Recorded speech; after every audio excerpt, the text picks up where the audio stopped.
You're listening to the Art Problems Podcast, episode 73. I'm your host, Paddy Johnson.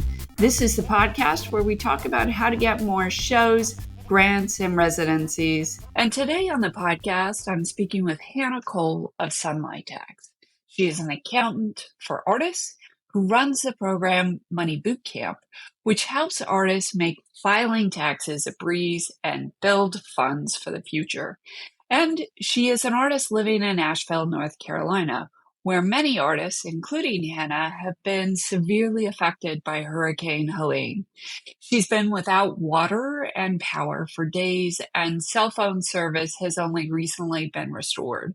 Since the time of the hurricane, she's been spreading the word about ways to support artists affected by the weather event via Instagram by sharing individual Venmo accounts, information on how to apply for FEMA funds, and even joining her own program, Money Bootcamp.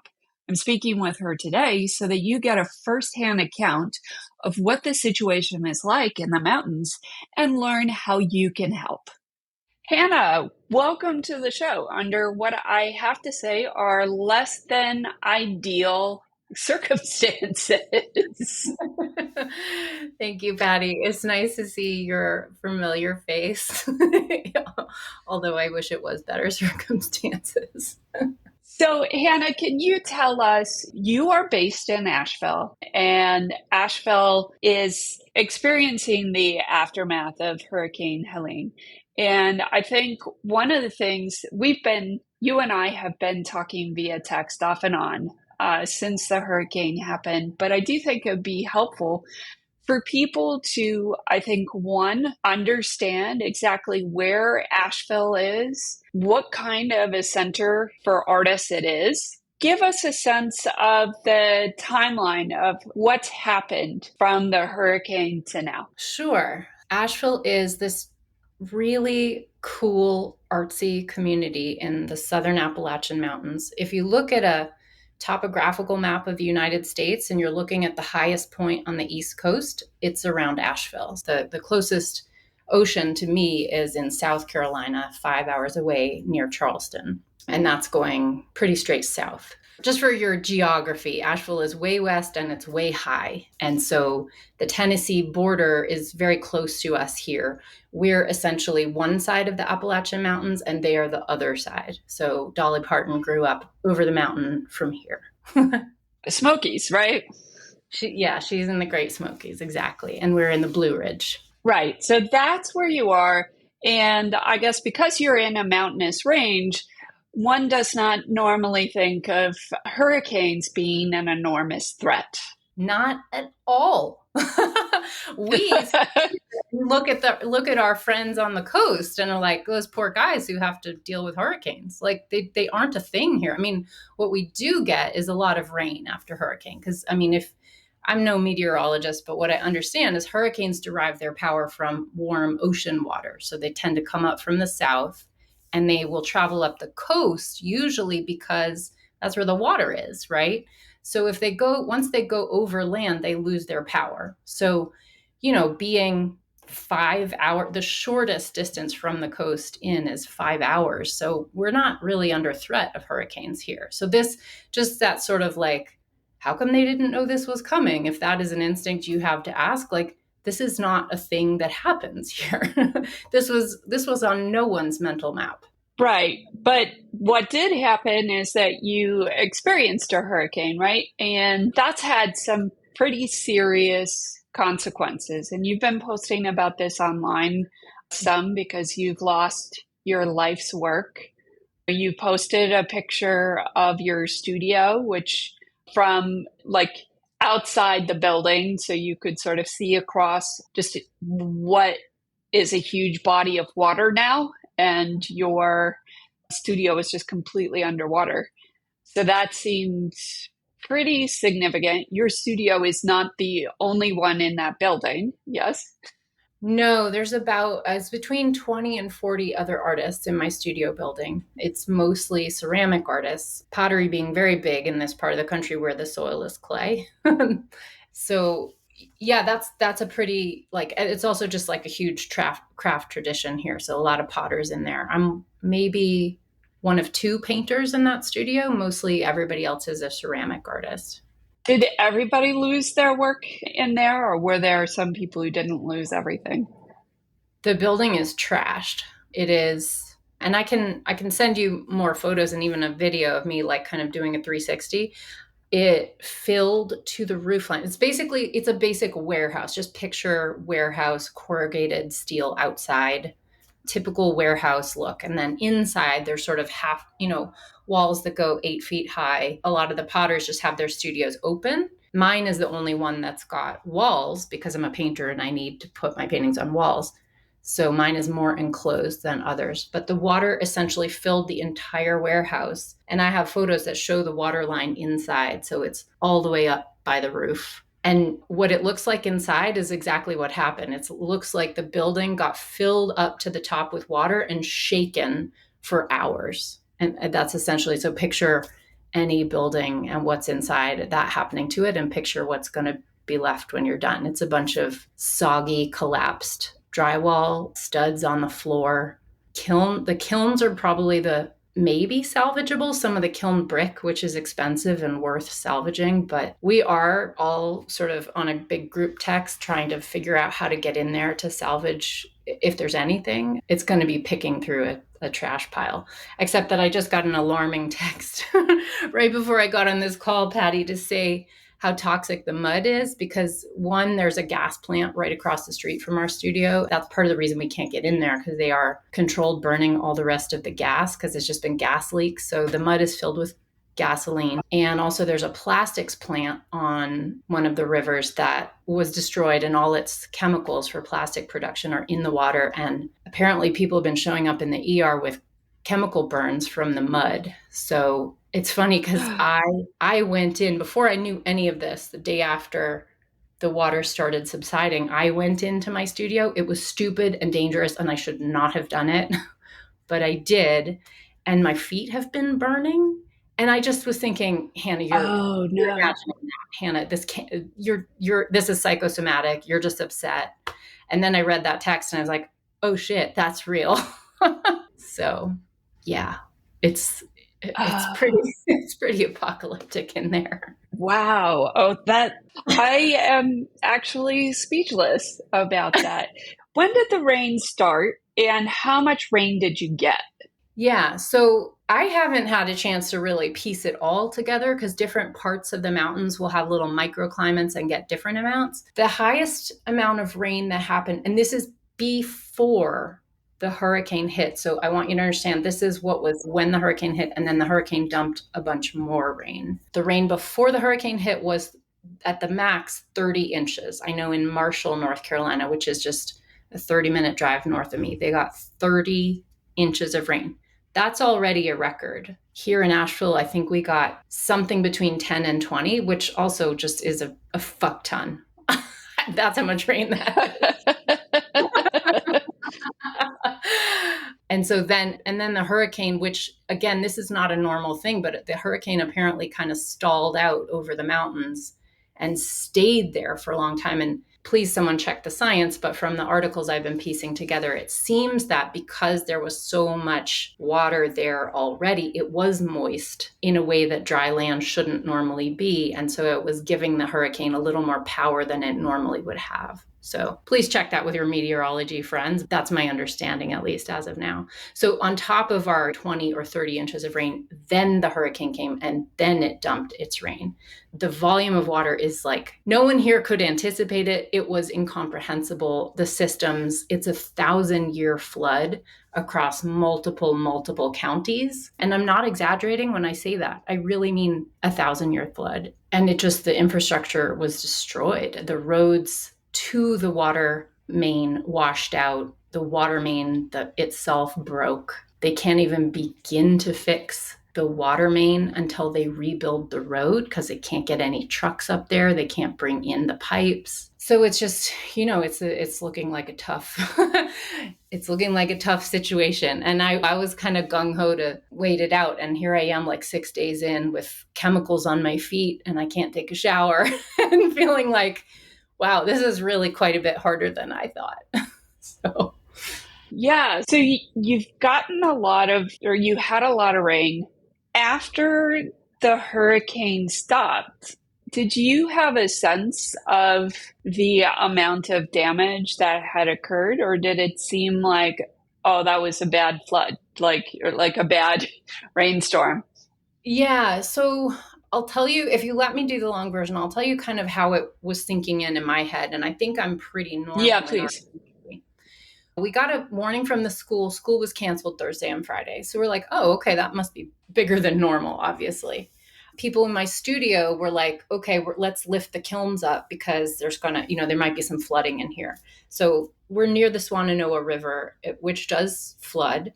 And the worst every 20 years type flood might put a couple inches of water in the building. And that's a really bad flood. And 20, 30 years ago, there was a flood where there was a little bit of water in the door of the building, right?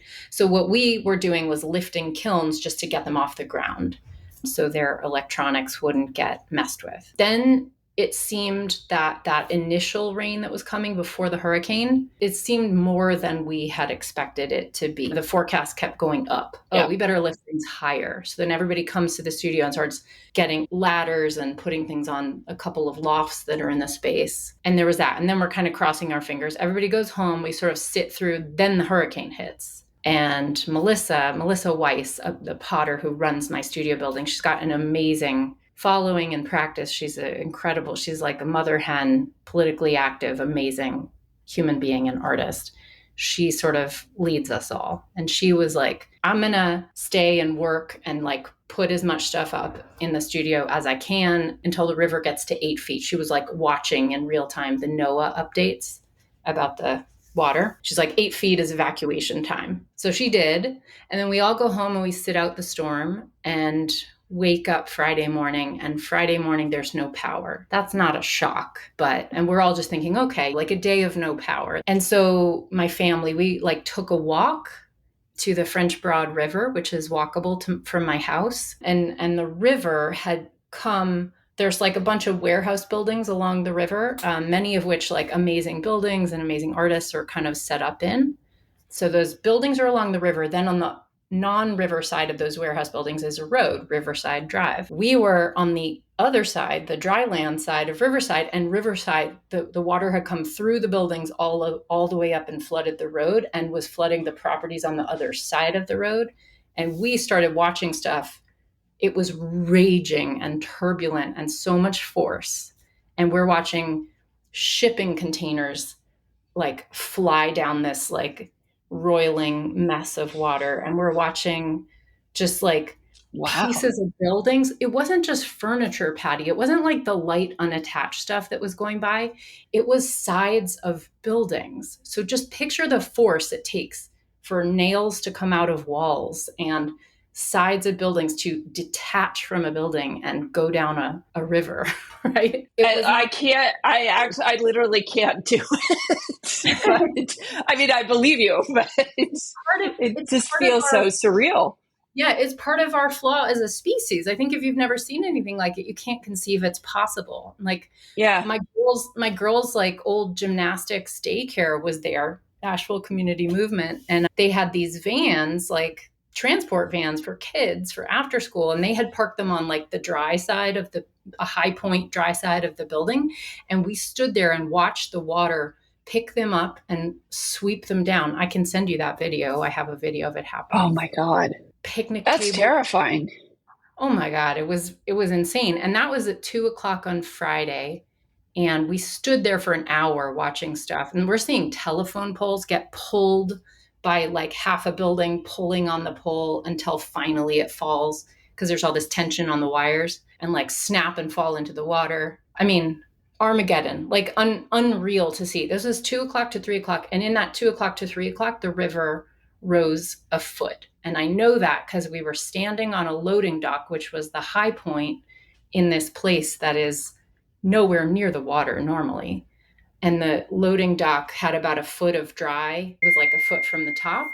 And then I realized that the top was starting to get water lapping over it. And so I saw it had risen about a foot in an hour. And I was like, we got to get the fuck out of here.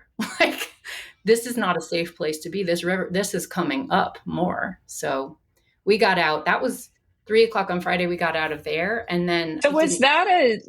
was that a storm surge, or because like the hurricane was over at that point, but the river was rising? Like, I just want to understand what's causing that.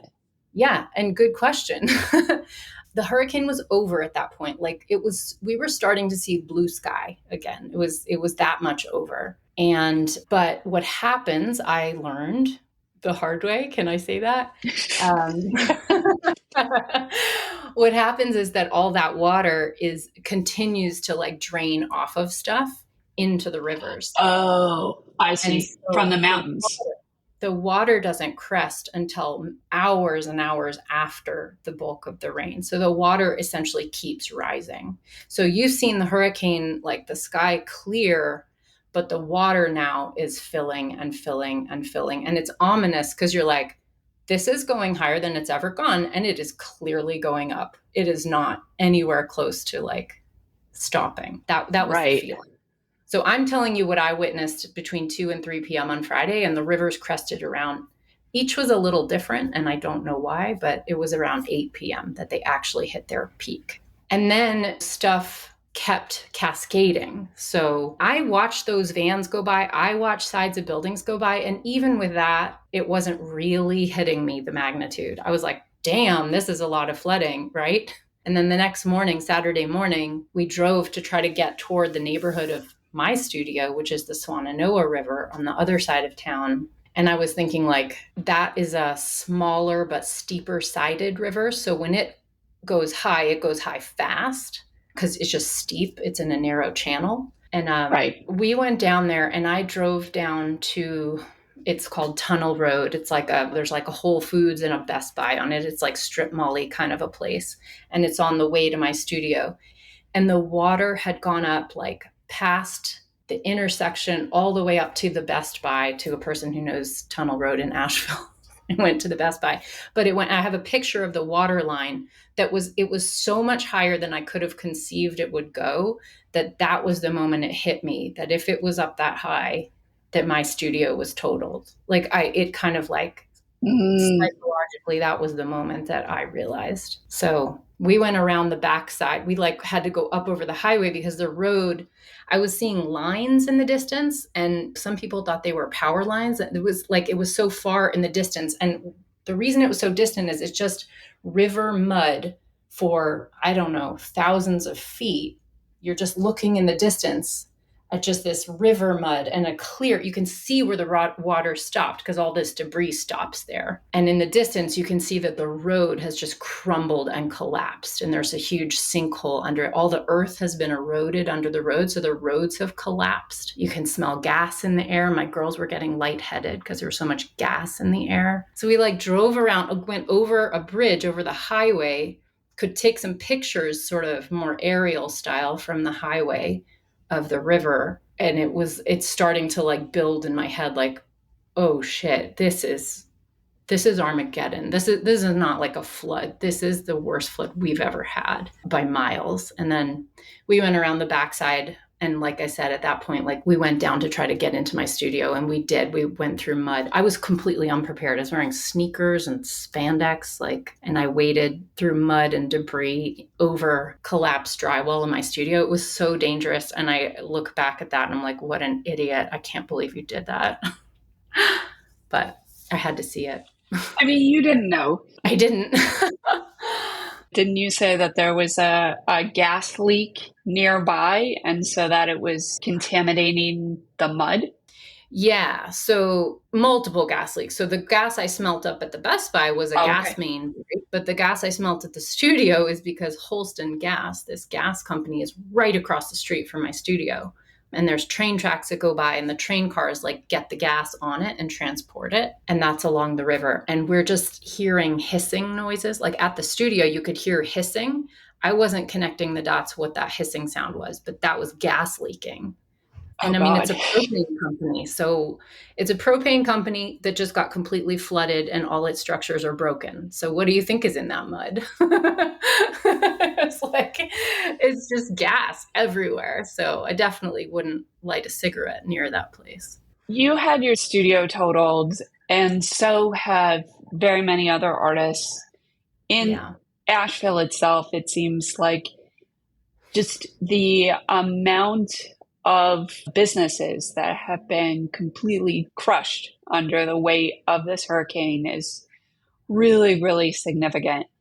And I think before we get to what can we do, which I think is really a big part of this podcast, I want to ask you, like, what has happened since then? Because we've gone over, what is it, the last like 3 days, but is it 6 days into this now? Like we're 7 days, like we're a lot further in. And I think that one of the things that is difficult to understand for anybody who's kind of outside of this is what that means. Like, what has your life been like since then? You don't have power, you don't have water. What does that mean for you? Yeah. And for other artists in the communities that are there? Well, for 3 days, there wasn't even cell phone because all the cell phone towers got destroyed. And so you couldn't even tell your mom. I couldn't even tell my mom that I was alive. Right. So for 3 days, Oh God. my poor mother in Boston is like, is watching the news and can't get in touch with me or anyone anywhere near me. Right. So there's that. But we did get a little bit, brought in some like temporary cell towers. So we have some pretty janky cell service, which is honestly, I'm very grateful for. I mean, the scale of how many people have been affected it's just shocking. I mean, I don't, when we took a walk through the river arts, the parts that are dry enough to be on and kind of nearby, the River Arts District is a place in Asheville where probably the majority of artists have their studios. I mean, just like any one of them has put their heart and soul into like developing a beautiful little space that they invite the public into. There's so much care in those businesses, and they're just rubble. They're debris by the floating down the river right now. So it's hard to even say. I think I've had people on the outside like asking me what's next. Living without water and knowing that water is not coming for a long time, and just not being able to flush a toilet or be sure that my family is going to safely be able to like cook and drink. That's what I'm thinking about. Like my brain can't even do more than that. So I think that's kind of where everyone here is like, where can we get water? How bad are the lines? Is gas going to run out? I think that's where people are. We're not even in the sort of like reckoning or phase one of grief yet. We're in just like, how do we get lunch? How do we get a gallon of water? So, yeah. I think one of the great ironies of floods is that one of the first things it tends to take out is fresh water. And that is exactly what you have way too much of to begin with. Yeah. Yeah. So I think like, I don't know how to say this, but like one of the reasons that I had you on, and there are many reasons, but one of the reasons is that it's very difficult to wrap your head around the scale of what this is and how many people are affected, but also like even what a person can do, right? Because the kinds of things that you have concerns about, like you asked me how I was doing before we got on this podcast, and I was like, well, I can have a shower today, so I don't think we're talking about the same things like at all, right? Yeah. And like the baseline is just entirely different. And, I think but everybody, I know absolutely everybody who is listening to this, the compassion just comes out of you. You just want to be like, okay, like what can I do to help this person?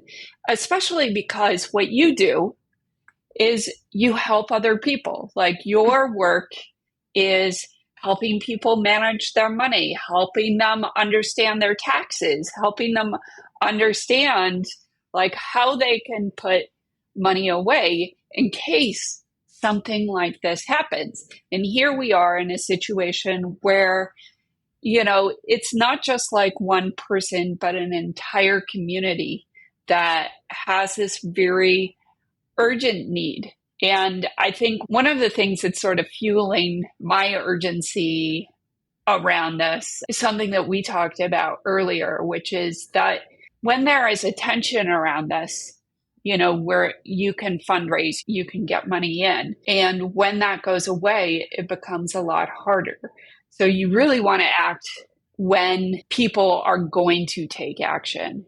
Mm-hmm. And so I think like that's there's a real urgency to this particular podcast. And I guess I want to talk about like what things you're doing to help the community and how this community that we have together can help you. Thank you. Thank you so much. Yeah, I've seen the news. This to me has, Hurricane Katrina and all the devastating news stories I've seen before, that suddenly I'm it. There's something kind of odd to be on this side of it. And I agree. It's becoming clear that this recovery is going to be brutal and long, years and billions. I mean, we were talking about how you think maybe the coverage even now isn't to the degree that it should be. You know better than I do. I can barely get the internet. But it's scary, the idea that people are living a normal life like 50 miles from here, and life is stopped here. The idea that this attention might go away and be gone in a week when we've got 10 years of rebuilding is, it's sobering. It's definitely sobering. Yeah. I guess I would ask, that people check back in a month, in 3 months, in 6 months, in a year, in 2 years, because we're still going to be dealing with this at that time for sure. But what I was saying to you is like, I'm trying to never miss an opportunity to just like put out a Venmo, somebody's GoFundMe link. I would say that even just if people are wondering where they can give money to, like, of course you can give it to the Red Cross, or honestly, I haven't seen the Red Cross here. That doesn't mean they're not here. I have no news. I don't know. But you can give it to a big organization like that. Sure. You can, I think mutual aid is absolutely fine. I've just put my own PayPal out and just promised that 100% of it I will give to people who need it. And so far I've gave it to a friend who, lives a little close to the edge and just finished a month's work on a house that she's a house painter and finished a month's work on a house that washed down the river. So is she going to get paid for that work? Probably never. Does she need that income to support her 2 kids and her mother-in-law who she takes care of, who's disabled? Like, yes, very much so. So I gave the first chunk to her. The next chunk I gave to this pair of women in my studio who run a pottery business who had just gone full time with their art, which, if you know me and my work, that's like my big celebration with people, like quitting your day job, going all in on your art. Right. And they had just taken this big leap and we're doing that thing. And their studio it's my studio. We share the studio. It's been destroyed.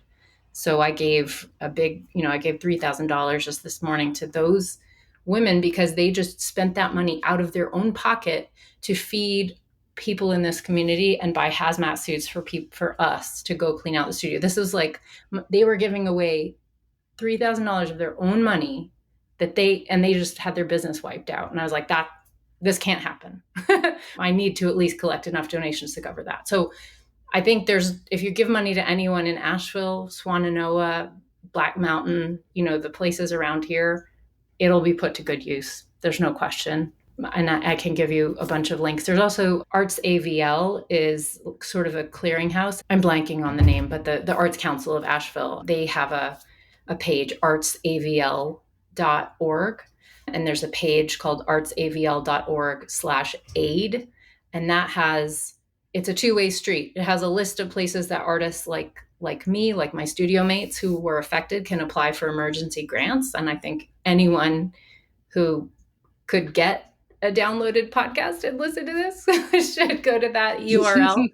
But if you're listening from anywhere else, there's 2 buttons at the bottom to donate. And that is money that will go to artist emergency money. And that I think would be just incredibly important because, as much as I preach good business practices, I didn't have insurance on my own studio. You can't replace 20 years of your work, a lifetime of artwork. I mean, what am I going to do? Money is not that art is not replaceable. I feel like even if I got insurance money, yeah, it would be nice to like turn around and give that to people who need it, but I'm never going to get those pieces back. I don't know. I feel like I'm rambling. I maybe lost the thread. I haven't slept in 3 days. No,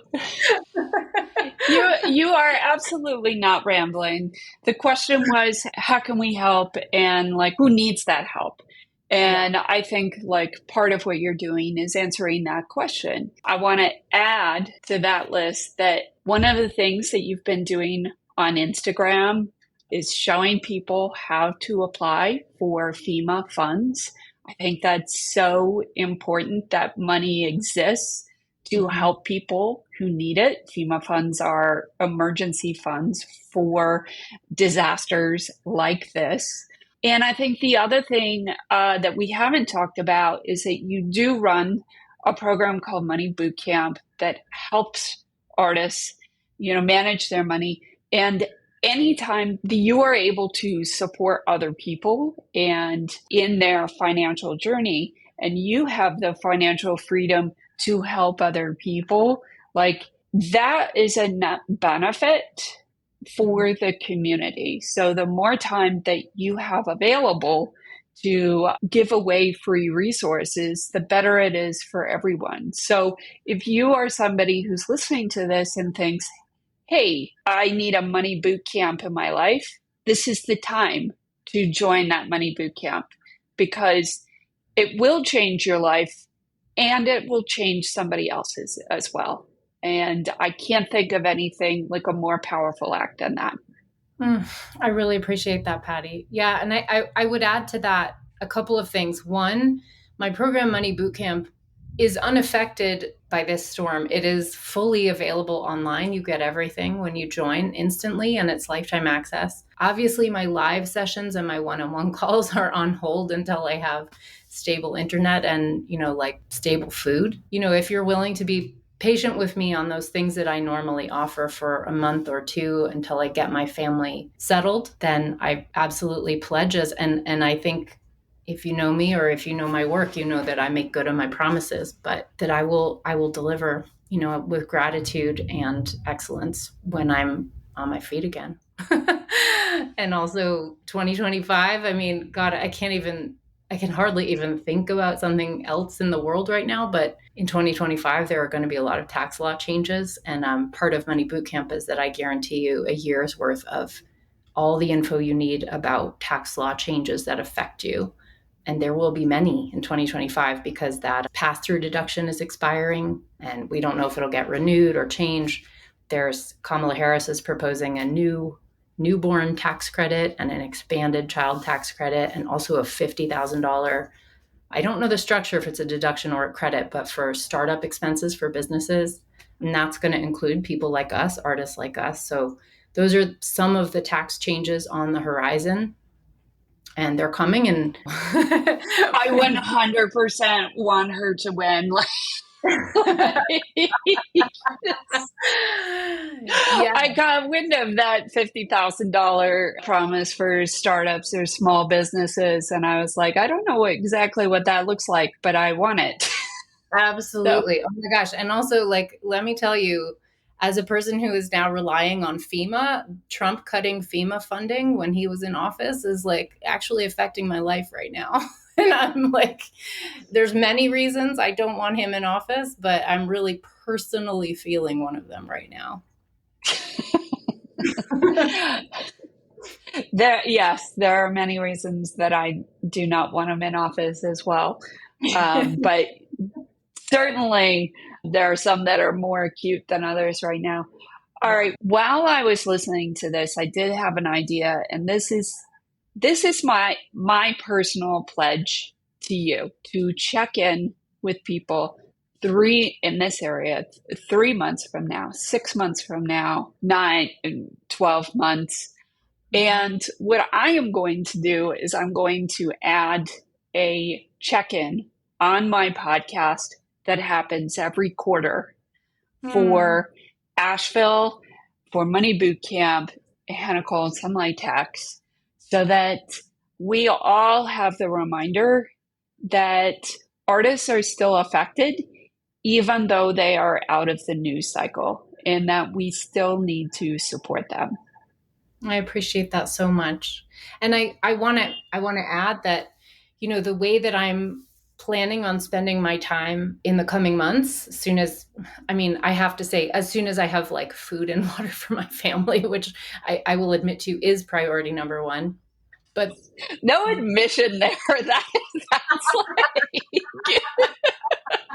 that should not be a secret. I care about my daughters getting fed. But the thing that I want to say this, if you don't mind permitting me a couple minutes to spit out Absolutely this thought. What I instantly want to do, what my every instinct was to do, was to like come into this wonderful Center for Craft, which has generously allowed me the space to be here and to work during this disaster, because they know this is what I do. And they've allowed me to be in here so I could make content about applying for grant aid from FEMA and applying for emergency unemployment and all those things that people like me and like the artists in my studio building whose livelihoods are now ruined, what we can do. And that is the kind of content I want to spend my next couple of months making, and making that all available for free.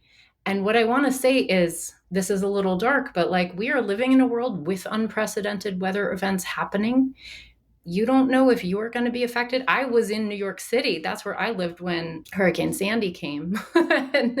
Yeah. So you never know, like this might be you. And I think that if joining Money Bootcamp and helping me to have that time and space to create a bunch of content about here's how you apply for these grants. And literally I am doing it. So this is not like a theoretical thing. This is what I got hung up on the FEMA application. This is what you need to have with you before you do it. This one you can do on your cell phone as you stand in a Wi-Fi hotspot, right? Yeah. All literally I'm describing yesterday.